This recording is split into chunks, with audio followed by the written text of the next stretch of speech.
ಧರ್ಮದ ಹೆಸರಲ್ಲಿ ಕಿತ್ತಾಡುವ ಧರ್ಮಾಂತರ ಮಧ್ಯೆ ರಾಮನಗರ ಕೋಮು ಸೌಹಾರ್ದತೆಗೆ ಸಾಕ್ಷಿಯಾಗಿದೆ. ಮುಸ್ಲಿಂ ಮುಖಂಡರಾದ ಸೈಯದ್ ಉಲ್ಲಾ ಸಕಾಫ್ ಅವರು ತಮ್ಮ ಸ್ವಂತ ಹಣದಲ್ಲಿ ಮಂಗಳವಾರ ಪೇಟೆಯ ಶ್ರೀ ಬಸವೇಶ್ವರ ಸ್ವಾಮಿ ದೇವಸ್ಥಾನವನ್ನ ಕಟ್ಟಿಸಿಕೊಟ್ಟಿದ್ದಾರೆ. ಕನ್ನಡ ರಾಜ್ಯೋತ್ಸವ ದಿನದಂದೇ ದೇಗುಲಕ್ಕೆ ಚಾಲನೆ ನೀಡಲಾಗಿದೆ. ಈ ದೇಗುಲವನ್ನು ಸಂಪೂರ್ಣವಾಗಿ ಕಲ್ಲಿನಿಂದಲೇ ನಿರ್ಮಾಣ ಮಾಡಿರುವುದು ವಿಶೇಷ. ದೇವಸ್ಥಾನದ ಲೋಕಾರ್ಪಣೆ ಹಿನ್ನೆಲೆ ಅನ್ನದಾಸೋಹ ಸೇರಿದಂತೆ ಕಳೆದ 3 ದಿನಗಳಿಂದ ವಿವಿಧ ಕಾರ್ಯಕ್ರಮಗಳನ್ನು ನೆರವೇರಿಸಲಾಗಿದೆ. ದೇಗುಲ ನಿರ್ಮಾಣಕ್ಕೆ ಇದೇ ಗ್ರಾಮದ ಕೆಂಪಮ್ಮ ಹಾಗೂ ಮೂಟೇಗೌಡರು ತಮ್ಮ ಸ್ವಂತ ಜಾಗ ಬಿಟ್ಟುಕೊಟ್ಟಿದ್ರು. ನಂತರ ಸೈಯದ್ ಉಲ್ಲಾ ಸಕಾಫ್ ಅವರು 1 ಕೋಟಿ ರೂಪಾಯಿಗೂ ಅಧಿಕ ವೆಚ್ಚದಲ್ಲಿ ಕಲ್ಲಿನ ದೇವಸ್ಥಾನ ಕಟ್ಟಿಸಿಕೊಟ್ಟಿದ್ದಾರೆ.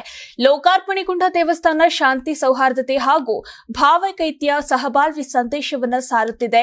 ಹಿಂದೂ ಮುಸ್ಲಿಂ ಒಗ್ಗಟ್ಟಾಗಿರಬೇಕೆಂಬ ಸಂದೇಶ ನೀಡುತ್ತಿದೆ. ಈ ಹಿಂದೆ ಸಂತೆ ಮೋಗಿನಹಳ್ಳಿಯಲ್ಲೂ ಹಿಂದೂ ದೇವಾಲಯ ಹಾಗೂ ಮುಸ್ಲಿಂ ಗೋರಿಯನ್ನು ಒಂದೇ ಕಾಂಪೌಂಡಿನೊಳಗೆ ನಿರ್ಮಾಣ ಮಾಡಿಸಿದ್ರು. ಇದೀಗ ಮತ್ತೊಂದು ದೇವಸ್ಥಾನ ಕಟ್ಟಿಸಿ ಸೈಯದ್ ಉಲ್ಲಾ ಸಕಾಫ್ ಅವರು ತಮ್ಮ ಹೃದಯ ವೈಶಾಲ್ಯತೆ ಮೆರೆದಿದ್ದಾರೆ. ನೀವು ಸಣ್ಣ ಆಗ್ಬೇಕಲ್ವಾ? ಅದು ಒಂದು ಉತ್ತಮ ಆಹಾರದಿಂದ ಸಣ್ಣ ಆಗ್ಬೇಕಲ್ವಾ? ಪ್ರತಿದಿನ ನಮ್ಮ ಜೀನಿ ಸ್ಲಿಮ್ ನ ಯೂಸ್ ಮಾಡಿ ಯಾವುದೇ ಸೈಡ್ ಎಫೆಕ್ಟ್ ಇಲ್ದಂಗೆ ನೀವು ಸಣ್ಣ ಆಗ್ತೀರಾ.